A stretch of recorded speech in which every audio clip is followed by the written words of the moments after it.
కరీంనగర్ జిల్లా జమ్మికుంట హుజురాబాద్ ఇల్లందుకుంట పరిధిలో 6 ట్రాక్టర్ల ఇంజన్తో పాటు మిడిల్ టైర్లు చోరీకి గురై జమ్మికుంట హుజురాబాద్ ఇల్లందుకుంటలో కేసులు నమోదయ్యాయి. ఏటా టాటా ఎస్ వాహనంలో నెల రోజుల క్రితం 2 దుండగులు ఈ చోరీకి పాల్పడ్డారు. చోరీకి గురైన సొత్తు విలువ సుమారు 6,50,000 ఉంటుందని పోలీసులు తెలిపారు. చాకచక్యంగా వ్యవహరించి నిందితులు పొరమ శ్రీనివాస్, నెల్లి వంశీలను పోలీసులు అరెస్ట్ చేశారు.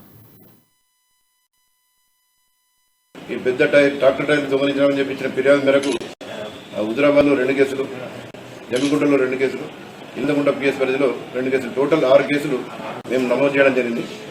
అయితే ముఖ్యంగా ఈ రైతులు మన ట్రాక్టర్ ఓనర్లు పొలాలు దున్నేటప్పుడు ఈ పెద్ద టైర్లను తీసి వాటి ప్లేస్లో కేజ్ వీల్స్ వేసి పొలాలు దున్నడం జరుగుతుంది. అయితే ఈ పెద్ద టైర్లు జనరల్గా పొలాల వద్ద కానీ వాళ్ళ పశువుల గుట్టాల వద్ద కానీ అక్కడ రైతులు కానీ ట్రాక్టర్ ఓనర్లు అక్కడ పెట్టడం జరుగుతుంది.